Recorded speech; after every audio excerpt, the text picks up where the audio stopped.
दोस्तों, तिवारी ट्यूटोरियल्स में एक बार फिर आप सबका स्वागत है। यूनिट 6 जो ऑप्टिक समूहों का है, इसके तीसरे टॉपिक में रिफ्रैक्शन ऑफ लाइट के पहले पार्ट में हम लोग इसका डेफिनेशन लिखे थे। दूसरे पार्ट में इसका सूत्र या फॉर्मूला हम लोगों ने लिखा। यह तीसरे पार्ट में इसका न्यूमेरिकल्स बना रहे हैं।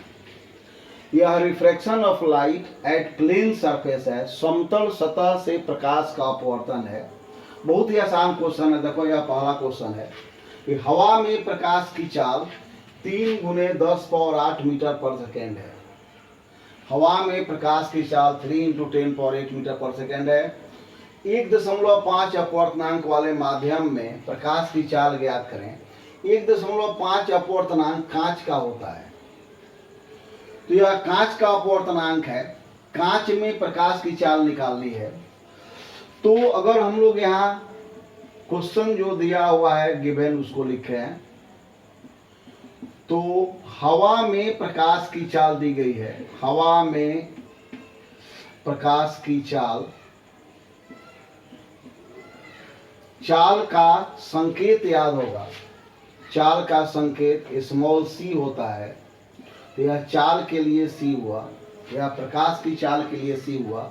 हवा या एयर तो यह 0, और यह 3 × 10⁸ मीटर पर सेकेंड, यह फिक्स राशि है। माध्यम का अपवर्तनांक, माध्यम का अपवर्तनांक क्वेश्चन में दिया हुआ है। माध्यम, हालांकि यह माध्यम कांच है। माध्यम का अपवर्तनांक μm 1.5 है। तो हम लोगों को यह निकालना है कि इसलिए माध्यम में प्रकाश की चाल क्या होगी। माध्यम में प्रकाश की चाल, चाल का संकेत हो गया c, माध्यम के लिए हो गया m बराबर वाट। अब हम लोगों ने अपवर्तनांक का सूत्र पढ़ा था। माध्यम का अपवर्तनांक μm बराबर होता है शून्य में प्रकाश की चाल बटा माध्यम में प्रकाश की चाल। इस सूत्र का अगर हम लोग प्रयोग करें तो माध्यम में प्रकाश की चाल का मान हो जाएगा शून्य में प्रकाश की चाल बटा माध्यम का अपवर्तनांक। अब शून्य में प्रकाश की चाल का मान दिया हुआ है 3 × 10⁸, और अपवर्तनांक का मान है 1.5। 3 / 1.5 2 होगा, या 2 × 10⁸ मीटर पर सेकेंड हुआ। यह हम लोगों का उत्तर हुआ 2 × 10⁸ मीटर पर सेकेंड। हम लोग इस साइड में वह सूत्र लिखेंगे जो न्यूमेरिकल में यूज कर रहे हैं। जैसे पहला सूत्र μm = c0/cm, शून्य में प्रकाश की चाल बटा माध्यम में प्रकाश की चाल, या माध्यम का अपवर्तनांक हुआ। फिजिक्स में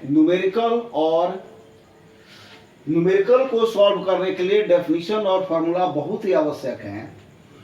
फार्मूला एक बार हम लोग इसके बी सेक्शन में लिखे, फिर यहाँ पर लिख दे रहे हैं। जैसे जैसे न्यूमेरिकल बनाएंगे उसमें जो जो फार्मूला यूज किया जाएगा उसको हम लोग यहाँ लिखेंगे। एक बार इसको फिर से समझ लो कि हवा में प्रकाश की चाल दी गई है 3 × 10⁸ मीटर पर सेकेंड। 1.5 अपवर्तनांक जो कांच का होता है, इसमें प्रकाश की चाल ज्ञात करनी है। तो हम लोगों ने यह गिवन लिखा, शून्य में प्रकाश की चाल या हवा में प्रकाश की चाल, माध्यम का अपवर्तनांक, माध्यम में प्रकाश की चाल cm का मान निकालना है। बहुत ही आसान क्वेश्चन है। इस सूत्र में हम लोगों ने वैल्यू रखा और यह 2 × 10⁸ मीटर पर सेकेंड आया।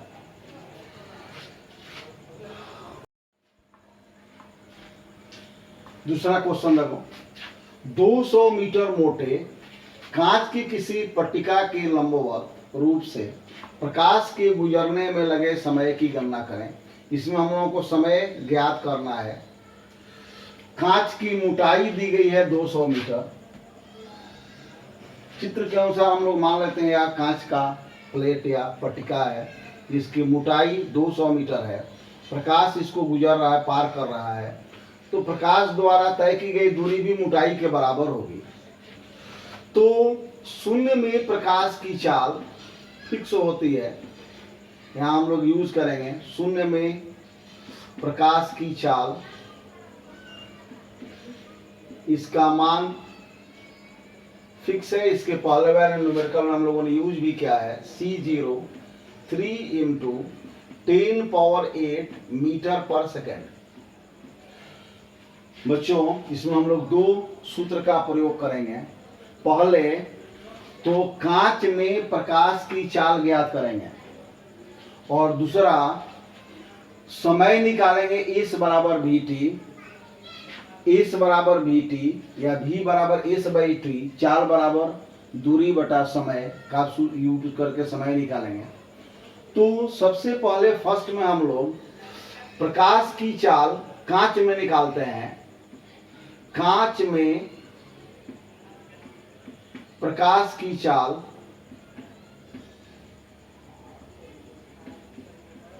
एक तरह से हम लोग क्वेश्चन नंबर फर्स्ट को फिर से बना रहे हैं। यहाँ पे कांच में प्रकाश की चाल G मीन्स ग्लास या C0 बटा म्यू G या CG is equal to C0 3 × 10⁸ mu G 1.5। तो यह CG यानी कांच में प्रकाश की चाल 2 × 10⁸ मीटर पर सेकेंड मिली। अब हम लोग मान लेते हैं कि माना लगा समय, प्रकाश को पार करने में लगा समय T है। अब S बराबर V × T से S हो गया तय की गई दूरी, V चाल, T समय से S के बदले हो जाएगा 200, V के बदले यह CG होगा और T यानी समय निकालना है। तो इसलिए T is equal to 200 upon CG या 200 अपॉन 2 × 10⁸।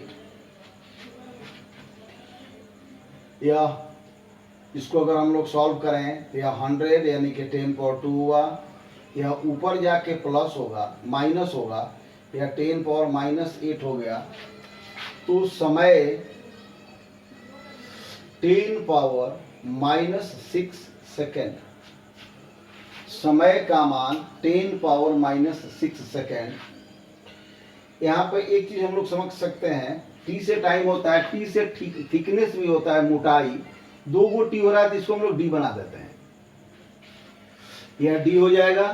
तो अब T और T में कॉन्फ़िगरेशन या झंझट नहीं रहेगा, या समय T हो गया जो कि होता ही है। मोटाई को हम लोग D मान लिए, कांच की मोटाई 200 मीटर है। इस प्रकार से यह प्रकाश 200 मीटर मोटे कांच से मात्र 10⁻−6 सेकेंड में गुजर जाएगी।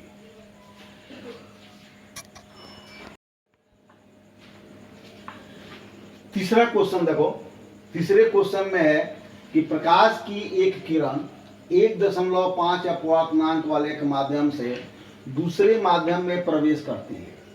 यदि आपतन कोण तथा अपवर्तन कोण 60 डिग्री और 45 डिग्री हो तो दूसरे माध्यम का अपवर्तनांक ज्ञात करना है। समय कम लगे, वीडियो थोड़ा सा छोटा हो, मटेरियल ज़्यादा हो, उसके लिए चित्र पहले से बना दिए हैं। मान लो कि चित्र नहीं बना है तो दूसरा माध्यम सघन है कि विरल, कैसे डिसाइड करें। इसमें यह ध्यान रखा जाए कि यह कोण बताएगा कि दूसरा माध्यम पहले माध्यम की अपेक्षा सघन है या विरल। तो पहले माध्यम में आपतन का कोण 60 डिग्री है, दूसरे माध्यम में कोण घट गया तो 45 हो गया। इसका मतलब कि दूसरे माध्यम में प्रकाश की किरण लंब की ओर झुक गई या मुड़ गई और उस प्रकाश की चाल कम हो गई। इसका मतलब कि दूसरा माध्यम पहले माध्यम की अपेक्षा सघन है। अब यह चित्र देखो, यह आपतित किरण, वो आपतन बिंदु, एन डैश अभिलंब, वो भी अपवर्तित किरण। पहला माध्यम विरल है दूसरे की अपेक्षा, इसका अपवर्तनांक दिया हुआ है 1.5। दूसरा माध्यम सघन है, इसका अपवर्तनांक नहीं मालूम, ज्ञात करना है। यहाँ हम लोग लिख सकते हैं आई आपतन का कोण 60 डिग्री, आर अपवर्तन का कोण 45, पहले माध्यम का अपवर्तनांक μ1 1.5, दूसरे माध्यम का अपवर्तनांक μ2 नहीं मालूम, ज्ञात करना है। स्नेल के नियम का प्रयोग करें, sine i upon sine r is equal to μ2 by μ1।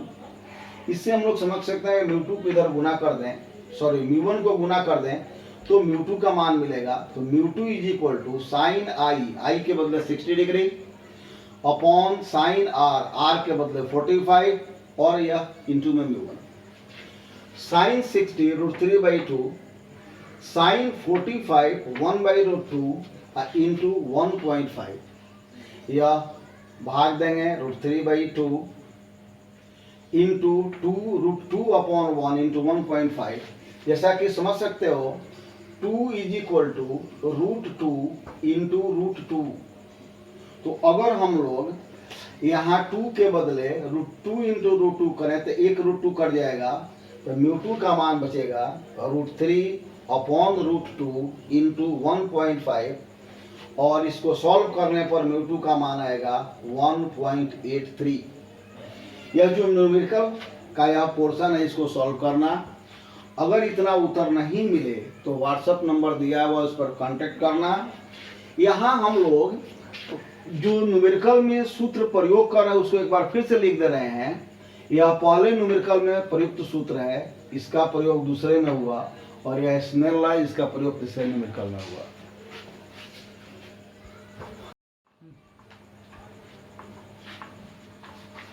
Question number 4 देखो, किसी पात्र में पानी की वास्तविक गहराई 2 मीटर है।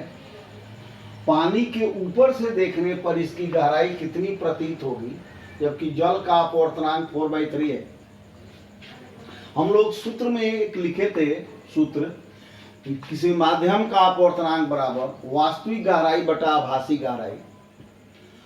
वास्तविक गहराई बटा आभासी गहराई इसमें हम लोग यूज करेंगे। तो यहाँ वास्तविक गहराई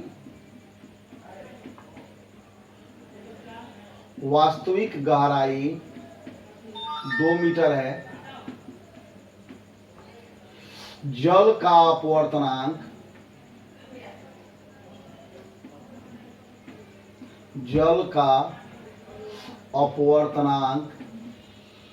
μw 4/3 है, इसलिए आभासी गहराई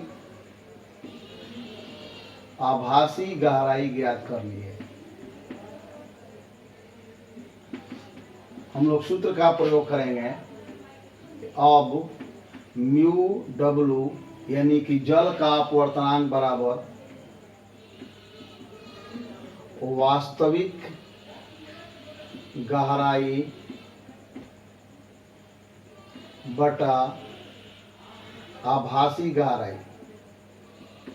वास्तविक गहराई बटा आभासी गहराई। तो इसलिए आभासी गहराई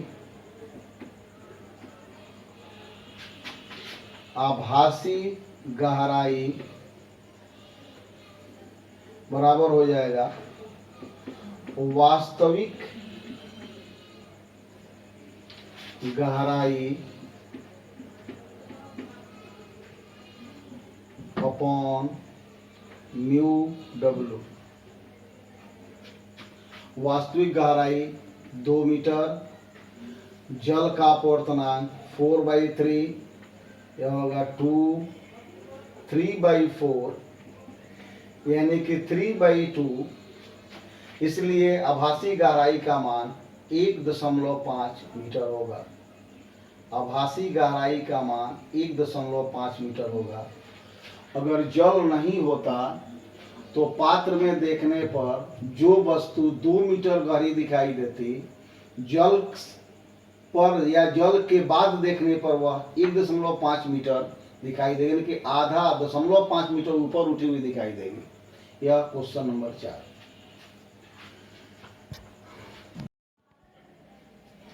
क्वेश्चन नंबर 5 में कागज की एक सीट पर स्याही का एक बिंदु है, इसे 25 सेंटीमीटर की ऊंचाई से देखा जाता है। यदि कागज के ऊपर 10 सेंटीमीटर मोटा कांच का एक टुकड़ा रख दिया जाए तो स्याही का बिंदु कितना ऊपर उठा हुआ दिखाई देगा। कांच का अपर्तनांक 1.5 दिया हुआ है। इस क्वेश्चन को हम लोग चित्र से समझने का प्रयास करें। मान लिया जाए कि यह कागज का सीट है, कागज का प्लेन टुकड़ा है, इस पर यह एक पॉइंट या डॉट बनाया हुआ है। इसके ऊपर कांच का एक टुकड़ा रखा गया जिसकी मोटाई 10 सेंटीमीटर है। मान लेते हैं कि इस बिंदु से चलने वाली प्रकाश की एक किरण इस कांच के टुकड़े से लंबवत प्रवेश कर जाती है, लंबवत बाहर निकलती है। दूसरी किरण देख सकते हो यहां इस बिंदु पर आती है और चूंकि बाहर हवा है और विरल माध्यम है इसलिए लंब से दूर जाती है। अब अगर इसको पीछे बढ़ाया जाए तो यहाँ आई बिंदु पर मिलेगी पहले किरण से, तो बाहर से जो व्यक्ति देखेगा उसको यह कागज पर रखा हुआ स्याही का जो बिंदु है आई बिंदु पर दिखाई देगा। यानी कि ओ को अगर वस्तु माने तो आई प्रतिबिंब है और यह ओ से आई इतना ऊपर जो दिखाई देगा यह प्रतिबिंब का विस्थापन है। इसका हम लोग सूत्र लिखे थे, जो रिफ्रैक्शन ऑफ लाइट में सूत्र दिया उसमें हम लोग लिखे थे, प्रतिबिंब का विस्थापन, प्रतिबिंब का विस्थापन अगर इसको t मान लिया जाए, d मान लिया जाए तो d बराबर t into 1 minus 1 upon mu g। यहाँ कांच है इसलिए g। t का मान यहाँ 10 सेंटीमीटर है और यह 1 माइनस 1 अपॉन 1.5। अगर इस ब्रैकेट वाले को सॉल्व करें तो यह 10 इंटू 0.5 अपॉन 1.5 और यह 5 अपॉन 1.5। अगर इसको सॉल्व करते हैं तो d बराबर 3.33 सेंटीमीटर होगा। यानी कि जब कोई व्यक्ति कांच के रखने के बाद देखेगा तो स्याही का जो बिंदु है उसे 3.33 सेंटीमीटर ऊपर उठा हुआ दिखाई देगा। ये बहुत नॉर्मल ऑब्जर्वेशन है, तुम भी देख सकते हो। अगर कांच का कोई टुकड़ा रख दिया जाए और उसके नीचे कोई वस्तु तो ऊपर उठा हुआ दिखाई देता है।